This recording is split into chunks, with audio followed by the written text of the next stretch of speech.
नमस्कार, मैं नियाज खान और आप देख रहे हैं एनएमएफ न्यूज। उत्तर प्रदेश के गुंडे, माफियाओं और बदमाशों पर योगी आदित्यनाथ की सरकार कहर बनकर टूट रही है। एक तरफ जहां माफियाओं की अवैध आशियानों पर ताबड़तोड़ बुलडोजर चलवाया जा रहा है, तो वहीं दूसरी तरफ अपराधियों को भी जहन्नुम पहुंचाए जाने का सिलसिला लगातार जारी है। शनिवार को ही जिला गाजियाबाद की पुलिस ने ताबड़तोड़ एनकाउंटर में 2 बदमाशों को ढेर कर दिया।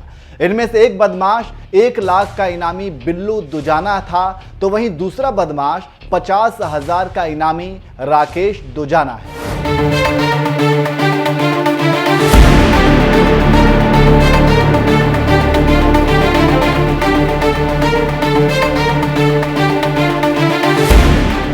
पश्चिमी उत्तर प्रदेश का खूंखार गैंगस्टर रहा अनिल दुजाना पहले ही दिल्ली पुलिस की क्राइम ब्रांच के हत्थे चढ़ चुका है और अब यूपी पुलिस उनके गैंग की कमर तोड़ने के लिए ताबड़तोड़ एक्शन ले रही है। इसी सिलसिले में शनिवार की सुबह जिला गाजियाबाद में जब गोलियों की तड़तड़ाहट गूंजी तो 1 लाख का इनामी बदमाश बिल्लू दुजाना पुलिस एनकाउंटर में ढेर कर दिया गया। तो वहीं गाजियाबाद के ही बापूधाम इलाके में हुए दूसरे एनकाउंटर में 50,000 के इनामी बदमाश राकेश दुजाना को भी मौत की नींद सुला दी गई।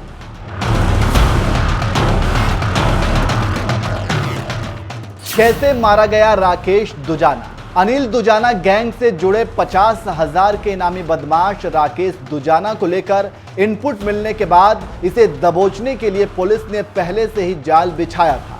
मधुबन के बापूधाम थाना इलाके में बाइक से जा रहे राकेश दुजाना को जैसे ही पुलिस ने रुकने के लिए कहा, इसके बाद उसने पुलिस पर ही फायर झोंक दिया, जिससे एक गोली एसपीटी के बुलेट प्रूफ जैकेट पर लगी। इसके बाद पुलिस ने भी जवाबी फायरिंग शुरू कर दी और इस दौरान राकेश दुजाना बुरी तरह से घायल हो गया, जिसके बाद उसे अस्पताल में भर्ती कराया गया, जहां उसकी मौत हो गई।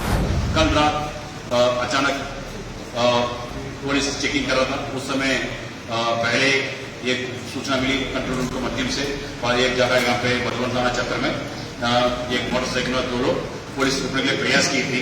उन लोग प्रयास करने के समय उन लोग पुलिस को डायरेक्ट तोड़ के आगे भागना कोशिश कर और पुलिस टीम आगे पीछे भागा और पुलिस टीम पीछे भागने के समय वो बाद में अधिकारी लोग भी छात्र में भ्रमण में था और अधिकारी लोग भ्रमण के समय उसमें सूचना मिलती सभी लोग सभी लोग अधिकारी भी अपना वो जो सूचना मिलती पीछे पड़ने की कोशिश किया और वहाँ आगे जाने के बाद अपराधी लोग वहाँ पर रात करते मानते नहीं था। उसका फायदा उठा के वो लोग रोड पर चल रहे और पुलिस दूसरा टीम को अगर देखिए गाड़ी पुलिस ट्रेन चारों तरफ घूम रहा था, मोटर बजा का उसके देखते हुए लोग का दौड़ा के वो लोग गाड़ी से फिसल गया। उस फिसलने के बाद गिरने के बाद वो लोग भागने की कोशिश किया, भागते समय फायरिंग करके भागा इन लोग और वहाँ का जो भी परिस्थिति उसका आड़ लेके पेड़ और दीवार वगैरह का आड़ लेके उन लोग फायरिंग करके जा रहा था। हमारा टीम भी सुधर थे वहाँ पर देखते हुए तुरंत हमारा टीम भी वो अपराधी फायरिंग कर रहा था। इसके देखते हुए पुलिस टीम भी अपना तैयारी के साथ वो भी अपना बाइक बीपी जैकेट वगैरह सब टीम लगा के उन लोग भी उनके पीछे पड़ने की कोशिश किया गाड़ी से उतर के। उस समय फायरिंग लगातार चली लगभग 30-35 मिनट 40 मिनट के आसपास लगभग चली फायरिंग लगातार इधर उधर दोनों तरफ से कई राउंड फायरिंग हुई। फायरिंग होने के बाद फायरिंग बंद होने के बाद पता चला वहां पे एक आदमी गिर पड़ा है घायल अवस्था पे और साथ साथ हमारा पुलिस कर्मचारी भी कुछ लोग का बाद में पता चला घायल हो गया, उनके भी हल्की फुल्की चोट पड़ी और तुरंत हमने जो घायल अवस्था में गिर पड़ा था वो क्रिमिनल है, उसका हमारी टीम वालों ने पहचान लिया था। वो हमारा पहले ही हमारे डीसीआरपी रिकॉर्ड्स में है। तो ये आदमी तो वो राकेश पुत्र जयपाल निवासी इधर दुजाना बादलपुर थाना का है। उनका पहचान हुआ था, हमारा एक अंदाजा लगा था, वो उसी अदरक लगा, उसके आधार पर उन्होंने पहचान लिया और उसके बाद तुरंत उन्होंने फर्स्ट एड करा के तुरंत हॉस्पिटल के लिए पहुंचा। उनका जान पहचाने के लिए हमारा जो नियम अनुसार हमने कार्य किया। हॉस्पिटल नजदीक हॉस्पिटल पहुंचा तो हॉस्पिटल में थोड़ा टाइम इलाज भी हुआ। उसके बाद डॉक्टर साहब ने मृत्यु घोषित हो गया।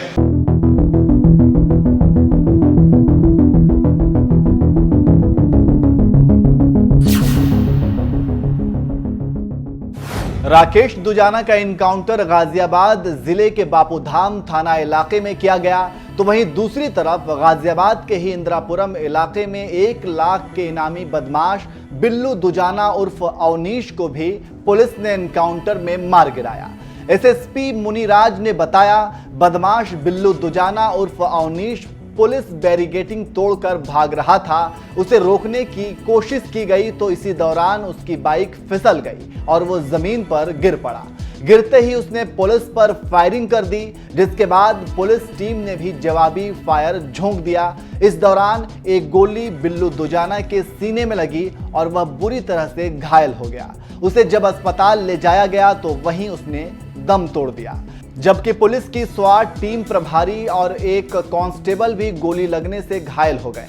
वो लगातार कई लोग फायरिंग करना शुरू किया अपराधी, और पुलिस भी अपना जान बचाने के चक्कर से वार्निंग भी दिया है। आप सारा लोग है, पुलिस वाला हम लोग है, फिर उन्होंने मारे फायरिंग किया और फायरिंग देने जाते हैं। कई लोग फायरिंग होने पर वहां पर भी आधे घंटे के आसपास फायरिंग हुई और बाद में फायरिंग के शांत होने के बाद पुलिस ने देखा ताश के माध्यम से एक आदमी गिर पड़ा था, उनको घायल अवस्था में, और कुछ अधिकारी लोग का बीपी जैकेट पे उनका आवाज आई, कुछ लगी। बाद में पता चला उस पर निशान लगी थी, उस पर भी बुलेट के निशान लगी थी बीपी जैकेट पे भी। और वहां पे उनके भी देखा, वहां पे एक आदमी गिर पड़ा था, उसका तुरंत फर्स्ट एड कराते हुए तुरंत उनका खून रुकने की कोशिश करके तुरंत हॉस्पिटल उनके भी एमएमएच के लिए रवाना किया था इलाज करने के लिए। साथ साथ हमारे घायल कर्मचारी के भी रवाना साथ साथ रवाना किया, वो भी आके हॉस्पिटल में दिया, वहां पे इलाज तुरंत उनका भी डॉक्टर साहब ने घोषित कर दिया था। वहां पे जो इंदिरापुरम में देखा, वहां पे एक साथीर अपराधी पहचान में आया। वहां पे हमारा क्राइम ब्रांच टीम पहले भी डीसीआर की मदद में हमारे पास फोटोज वगैरह है, उसी पे काम करता हूँ। वो आदमी पता चला अवनीश बिल्लू दुजाना, बिल्लू गैंगस्टर बोलते उनका, बिल्लू गैंगस्टर पुत्र जगदीश निवासी दुजाना बादलपुर थाना चतर का, उसका पहचान हुआ।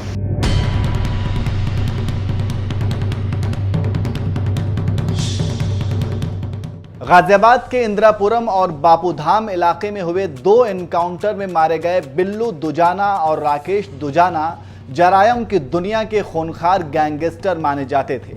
इन पर कविनगर थाना इलाके के वेब सिटी में 20 अप्रैल की रात हुए डबल मर्डर का भी आरोप है। इस घटना में हरेंद्र चंदेला उर्फ चेतन और जितेंद्र नाम के युवक की गोलियों से भूनकर हत्या कर दी गई थी।